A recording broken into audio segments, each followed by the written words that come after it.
Hello, wanderers! Welcome back. I'm Noe Rose, a solo traveler, storyteller, and founder of the Solo Ways, a movement to help aspiring solo travelers unlock their power, face their fears, and step into the life they've been craving. My journey isn't just about ticking destinations off a map. It is about transformation through the wild, the sacred, the silent, and the soul-shaking moments most people only dream of. In my last vlog, you joined me on my first full day at Plains Camp, one of Cielo Africa's hidden gems inside Kruger National Park. It was my very first walking safari, and let me tell you, the ground felt different under my feet. So different. The air more electric. Every snap of a twig, every paw print in the sand, it made me feel alive in a way that no game drive ever has. But this vlog picks up on day 2, and somehow things get even better.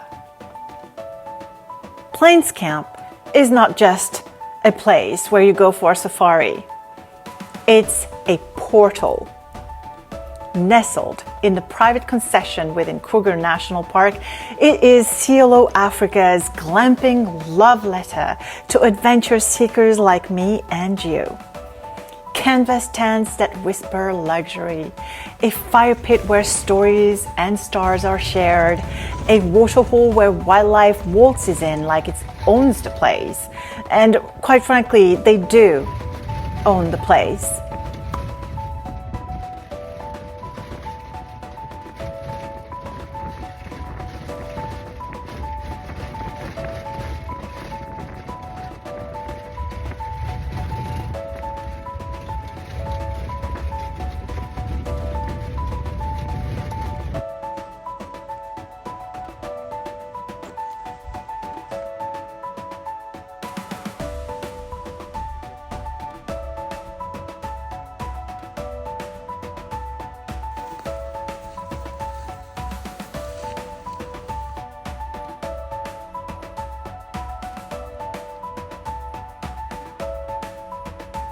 Knob thorn, yeah. So if you look at this branch is coming out here on it.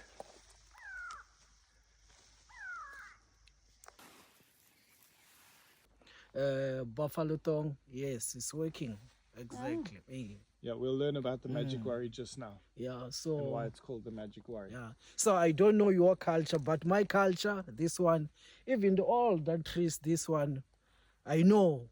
Wesley, the one I told you is the same exactly. I believe that one, and then I know even the other.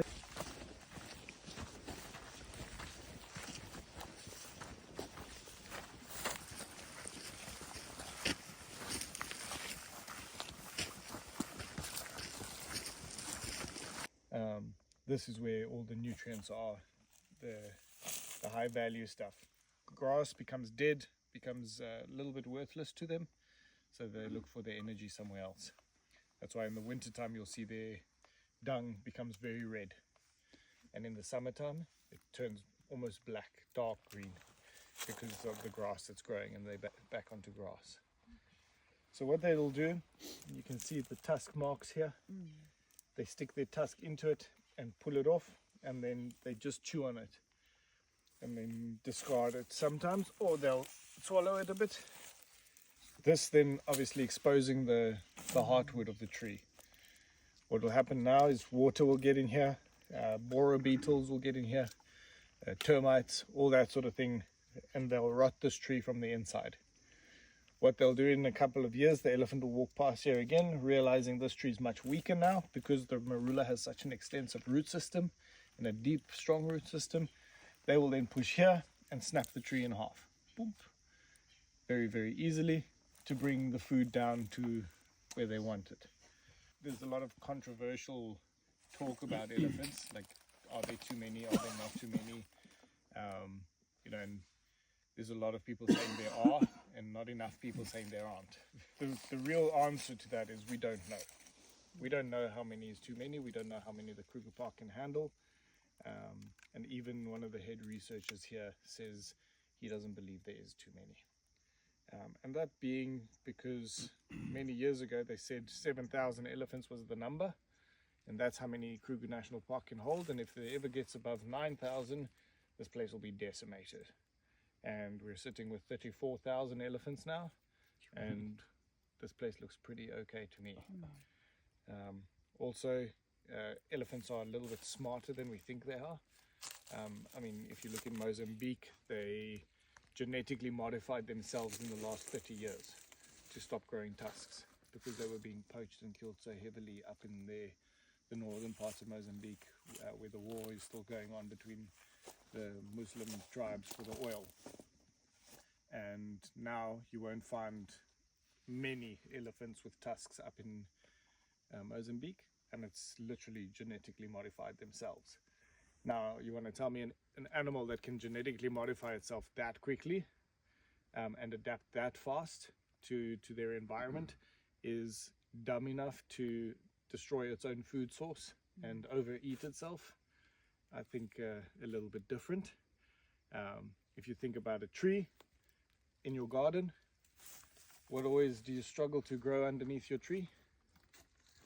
Grass. Exactly. The rabbits come to drink. The impala will drink there. Everything will. Porcupines. Hikers.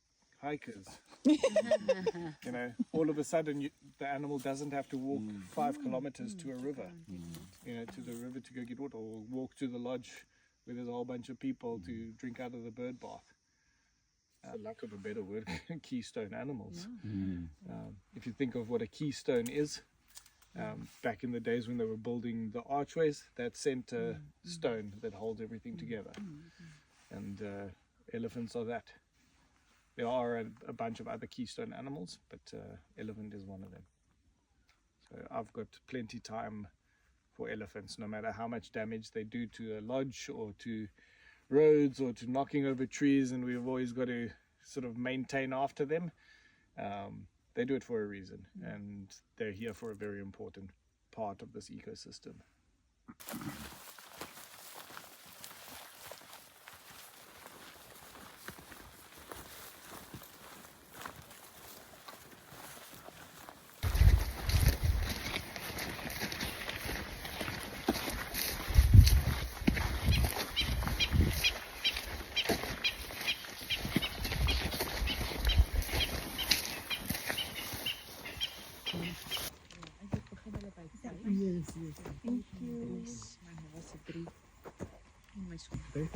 Huh?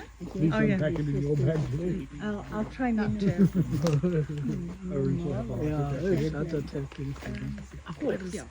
I'm so sorry.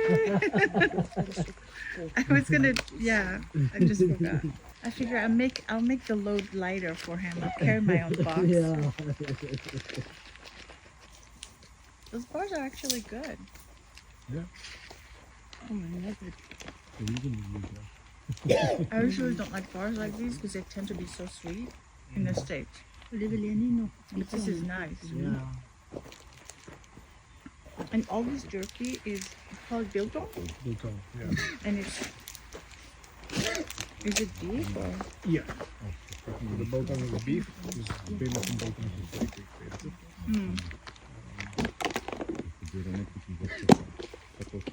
Oh, so it's so good. So jerky is dehydrated by heat. So technically slow cooked meat to a point of utter dryness. And biltong is air dried and it's cured. So salt, pepper, coriander, touch of vinegar, rub the meat with it, and then hang it and let it dry like that. That's why it's so good.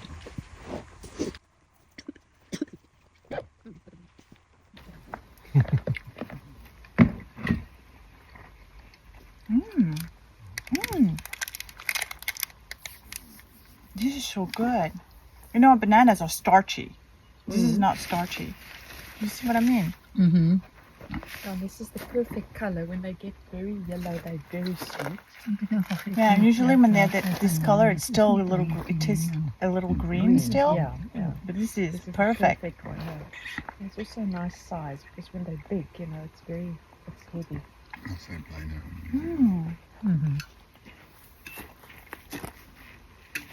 No, we do have awesome fruit in South Africa. Just actually we export most of it. We only keep the rejects.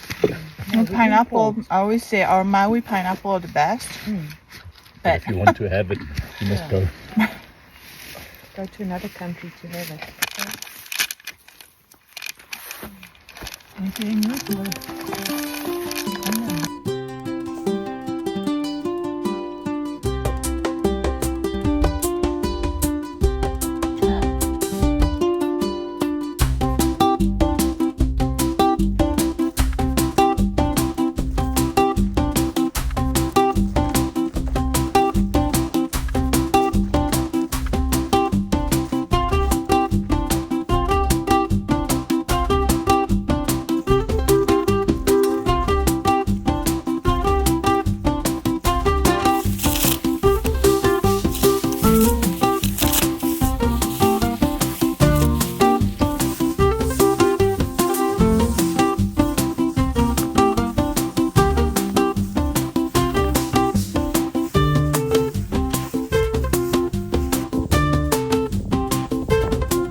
So this is the giant African land snail. This is a baby, but it's not fully grown. Their foot can get up to 30 centimeters long. Wow. Yeah. Anybody want some snacks? Snacks. Yeah.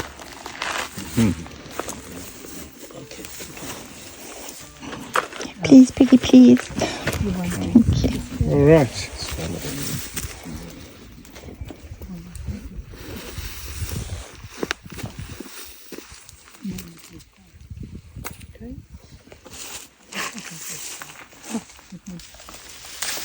One of the uses that we use a lot in guiding and wilderness trails and walking in the Toothbrush. bush. Yeah. Yeah. Cold star. You can see, if you look here, how fibrous this plant is already. Let me just get this outer layer off. There we go. You don't share your toothbrush. No. You Not if I look at that.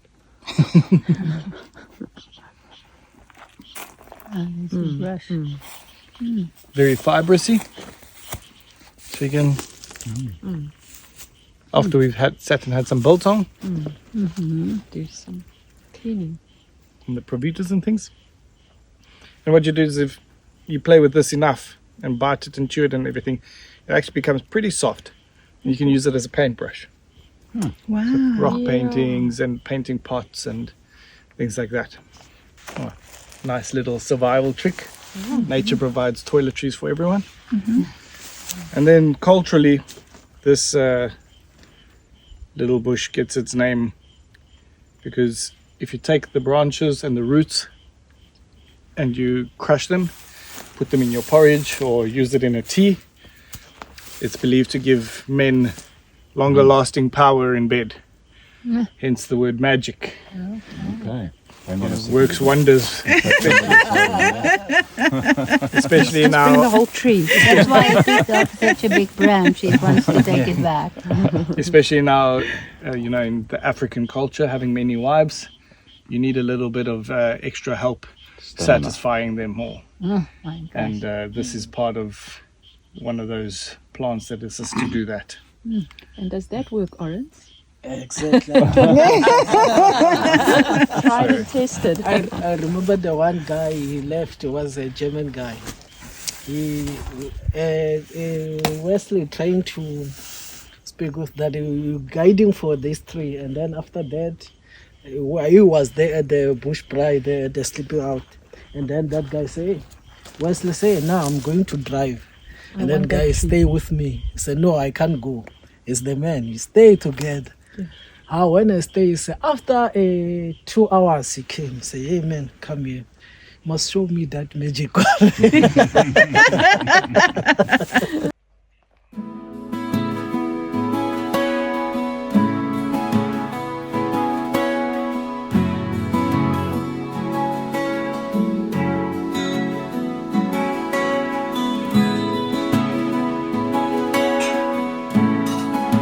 a good sign to go, right?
Butternut and egg soup with a fresh rolls.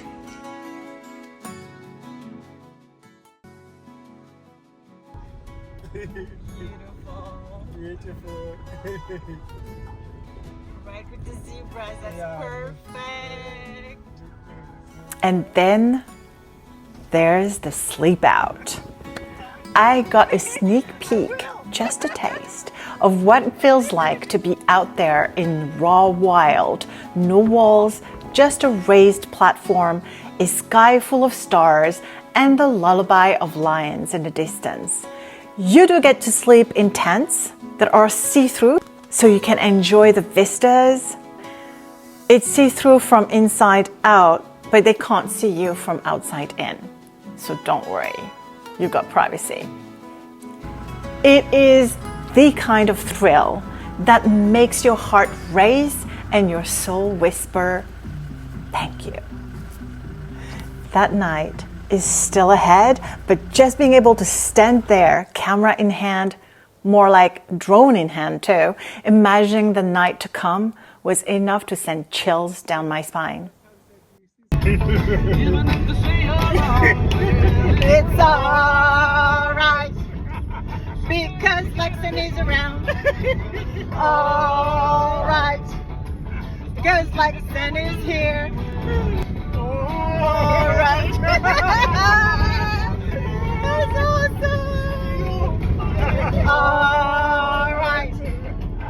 have the best safari.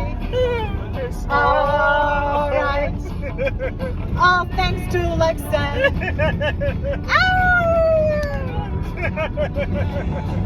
It's alright. It's Alright.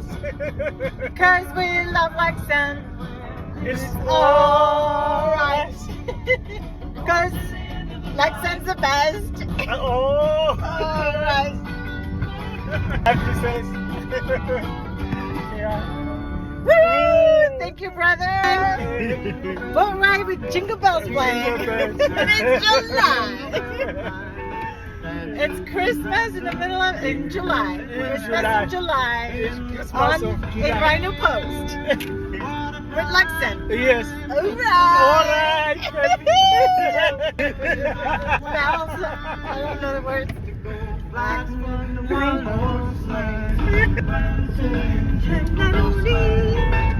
We get buffaloes. Time to ride all your zebras. Jingle bells rock as Rhino Post. Walking safari. To walking safari. That's right. Yes. The best walking safari in the world. The jingle bells. That's the jingle bells. At the Rhino Post walking safari. Yeah. Alright. Yes. That's my brother from another mother. Yes. Lexan. It's my Kruger brother. It's Not control. What's that? Mazel tov. It's behind the bush. It's okay. It's okay. It was a small thing. Good.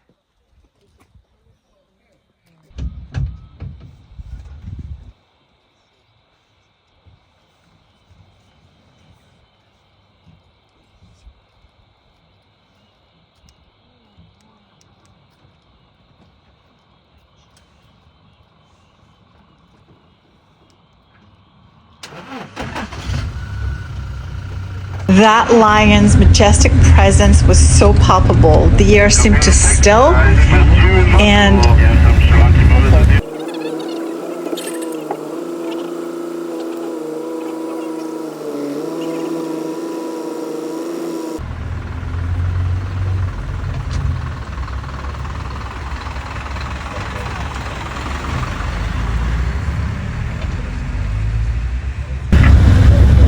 as he turns towards the vehicle in front of us, his golden eyes piercing through the tension. Not happy. His low growl rumbled from deep within him. Not happy.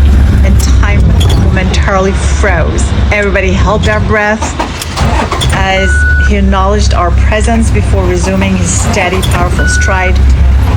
And it was that moment where the raw intensity of nature left an indelible mark on myself and people with me, reminding us of the lion's rightful place as the king of the jungle.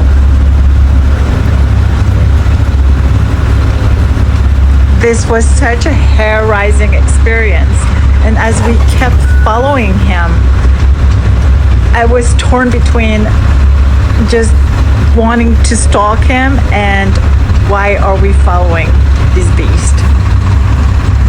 He's so regal, gorgeous, but at the same time, let's just leave the beast alone, people.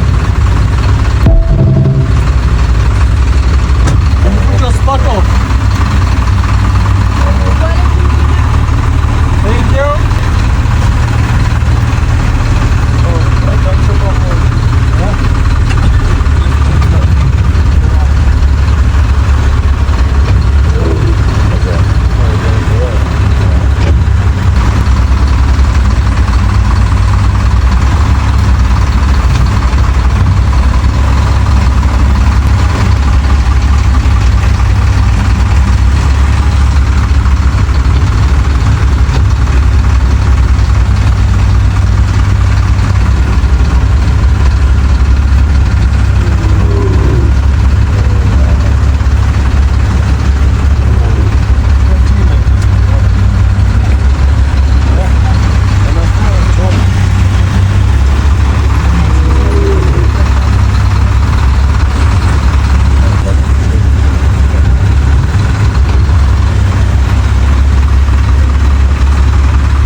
Copy. I'm just coming here on the link road.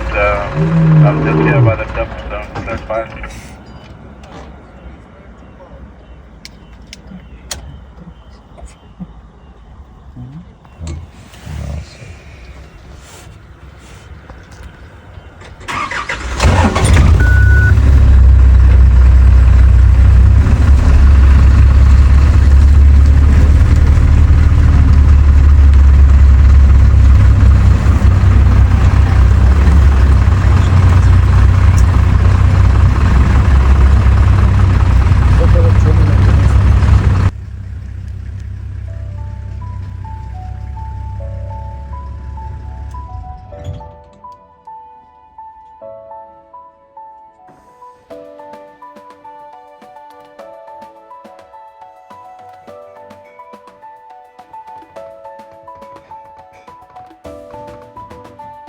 Kira. So she goes out every morning and tracks rhinos, and she smells where the rhinos are, and then there's guys that physically follow the rhinos.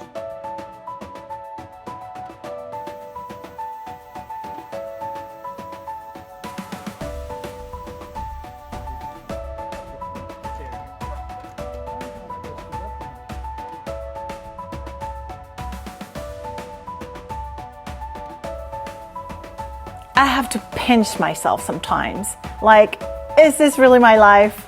Am I actually here?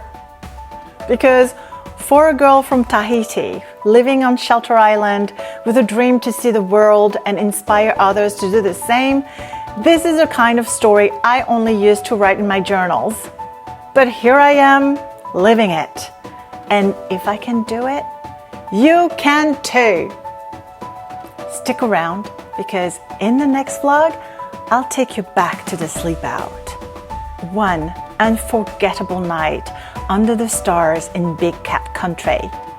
Let's just say I didn't sleep much, and that's exactly how I wanted it.